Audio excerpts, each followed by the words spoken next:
চুলকানি কথাটা বলতে আমরা খুব বিব্রত বোধ করি, কিন্তু এটা কোন বয়সের অসুখ? চুলকানি আসলে সব বয়সী হতে পারে, তবে একদম ছোট বাচ্চা যারা খুবই কম এজ, 1-2 মাস বা 3 মাস এই বয়সে বাচ্চাদের চুলকানিটা আসলে তারা এক্সপ্রেস করতে পারে না। 1 নম্বর, যে তারা প্রকাশ করতে পারে না যে তাদের চুলকানি হচ্ছে, 1 নম্বর। 2 নম্বর হচ্ছে যে তাদের চুলকানিটা হয়তো কম হয়। শুরুতে জানতে ইচ্ছে করছে, এই চুলকানি এটা কি খুব ছোঁয়াচে? চুলকানি হচ্ছে যে ছোঁয়াচে না, চুলকানি হচ্ছে কোনো রোগ না। আসলে চুলকানি হচ্ছে রোগের লক্ষণ। যেমন বিভিন্ন ধরনের স্কিন ডিজিজ আছে, কিছু কিছু স্কিন ডিজিজে চুলকায়, কিছু কিছু স্কিন ডিজিজে চুলকায় না। আবার যেসব স্কিন ডিজিজে চুলকায় তাদের মধ্যে কিছু আছে ছোঁয়াচে, কিছু আছে ছোঁয়াচে না। ফলে স্কিন ডিজিজ চুলকানি হলেই যে সেই ডিজিজ ছোঁয়াচে হবে এরকম কোনো কথা নেই। চুলকানি রোগটাকে নিয়ে খুব আলোচনা করা হয় এই কারণে যে চুলকানি ভালো হতে চায় না। অনেকে বলে যে যার হয়েছে এটা দীর্ঘমেয়াদী এবং সে পরিবারের সব সদস্যদেরকে আক্রান্ত করে ফেলেছে। এই কথা কেন বলা হয়? আসলে চুলকানিটা হচ্ছে যে এখানে দেখতে হবে যে চুলকানিটা কেন হচ্ছে। চুলকানিটা হচ্ছে যদি কোনো জীবাণু ঘটিত কারণে হয়, যেমন ধরেন স্ক্যাবিস, ফাঙ্গাল ইনফেকশন, বা জীবাণু ঘটিত ছাড়া একজিমা, সোরায়াসিস বা লাইকেন প্লেনাস এই ধরনের রোগের জন্য হয়, তাহলে এক ধরনের কথা। আরেকটা হচ্ছে যে চুলকানি হচ্ছে বিভিন্ন অভ্যন্তরীণ রোগের, আমরা বলি সিস্টেমিক ডিজিজের লক্ষণ। যেমন যদি কারো লিভার ফেল হয়, তার কারো কিডনি ফেল হয়, কারো যদি অ্যানিমিয়া বা রক্তশূন্যতা থাকে, কারো যদি ডায়াবেটিস মেলাইটাস থাকে, তাহলে বা আরো অন্য কোনো মানে জটিল ইন্টারনাল ডিজিজ থাকে, সেই রোগেও কিন্তু চুলকানো হতে পারে। ফলে চুলকানো ভালো হতে চায় না, সেটা চেয়ে আগে জানতে হবে যে চুলকানিটা কেন হচ্ছে এবং ওই রোগটা ভালো হবে কিনা।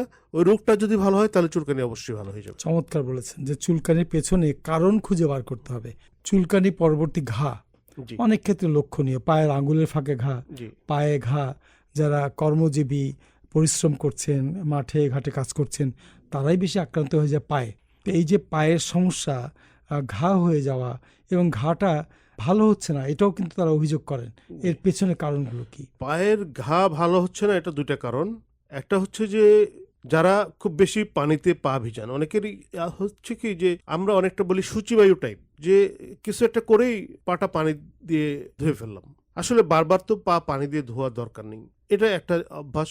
অনেকের পেশাগতভাবেই, যেমন ধরেন বাড়ির কোনো গৃহকর্মী, তাকে হয়তো সে 3 বাড়িতে কাপড় কাচে, সে ওই প্রত্যেক বাসায় গিয়ে তাকে আধা ঘন্টা 1 ঘন্টা করে কাপড় কাচতে হয়, ফলে তার পায়ে পানি লাগবেই। এই ধরনের পানি লাগা থেকে পায়ের আঙ্গুলের ফাঁকে যেটা হয় যে এক ধরনের একজিমা হয়, যেটাকে আমরা ইন্টারট্রিগো বলি, অনেক সময় ফাঙ্গাল ইনফেকশন হয় যেটাকে আমরা ইআইবি বলি। তো এই ধরনের পায়ের ফাঁকে যে ঘাগুলো হয়, সেগুলোর জন্য যেটা করতে হবে যে উনি তো ওনার কাজ করবেই, কারণ ওনার প্রফেশন এটা, আমি কাউকে তার প্রফেশন চেঞ্জ করতে পারি না। কিন্তু হচ্ছে যে যেটা করতে হবে যে সে যখনই তার কাজ শেষ করবে, তাকে অবশ্যই ওই পাটা শুকিয়ে ফেলতে হবে। আর শুকিয়ে ফেলতে হবে কিভাবে? আমরা যেটা করি, আমরা কখনোই আমরা পায়ের যত্ন নেই না। আমরা মুখের যত্ন নেই, মাথার যত্ন নেই, হাতের যত্ন নেই, পায়ের যত্ন নেই না। এখানে যেটা করতে হবে, পানির কাজ শেষ হলেই টিস্যু বা ন্যাকড়া বা কটন দিয়ে যেই জায়গাটা ভেজা আছে সেই জায়গাটা চেপে মুছে ফেলতে হবে। একটি প্রসঙ্গে আলোচনায় আসি। পথে ঘাটে, স্টেশনে, বাস স্টেশনে, বাসে, রেলগাড়িতে শতভাগ গ্যারান্টি দিয়ে মলম বিক্রি করে। তারা বলে যে কোনো চুলকানি, যে কোনো ধরনের চুলকানি তারা ভালো করে ফেলবেন। এই বিষয়টা কি তাহলে? যে কোনো ধরনের চুলকানি কমবে, এটা ঠিক। তারা যেটা বলে সেটা আংশিক সত্য, কিন্তু এই সত্যের আড়ালে একটা বিশাল বড় ফাঁকি আছে। কারণ হচ্ছে যে এই সব মলমে সাধারণত স্টেরয়েড দেওয়া থাকে। স্টেরয়েড হচ্ছে এমন একটা ওষুধ যেটা দিলে চুলকানি কমবেই, এটা একদম সত্য। কিন্তু যেটা হচ্ছে যে স্টেরয়েড দিলে যেটা হবে, চুলকানি কমবে কিন্তু রোগটা বেড়ে যাবে। ফলে আপনি কি রোগটা ভালো করতে চান না চুলকানিটা কমাতে চান?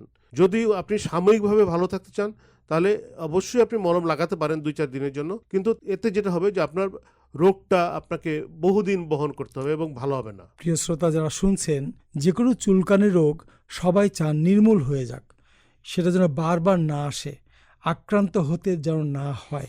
সেখানে সাময়িক একটা প্রসঙ্গ আসতেই পারে না। আমরা যেটা লক্ষ্য করি যে দোকান থেকে খুব দ্রুত একটা মলম কিনেই পায়ের আঙ্গুলে ব্যবহার করতে শুরু করি, বা যেখানে চুলকোয় সেখানে লাগালেই ভালো হয়ে যাবে। এই কথার যৌক্তিকতা কতটুকু? না, এটা তো একদম অযৌক্তিক। এর পক্ষে কোনো বিজ্ঞান তো বলেই না, এমনি সাধারণ সেন্সে হইতে পারে না। কারণ হচ্ছে যে পৃথিবীতে প্রায় 500 থেকে 1000 রোগে চুলকায়। 1000 রোগের একটা মলম কিভাবে হয়? এটা হইতেই পারে না। ফলে প্রত্যেক রোগের জন্য আলাদা চিকিৎসা এবং প্রত্যেক রোগের যেটার মলম আছে সেই রোগের জন্য আলাদা মলম। ফলে রোগ অনুযায়ী আগে আপনাকে রোগ ধরতে হবে যে এটা কেন হয়েছে, কি রোগ এবং সেই রোগের নির্দিষ্ট চিকিৎসা দিতে হবে, তাহলেই শুধুমাত্র রোগটা ভালো হবে।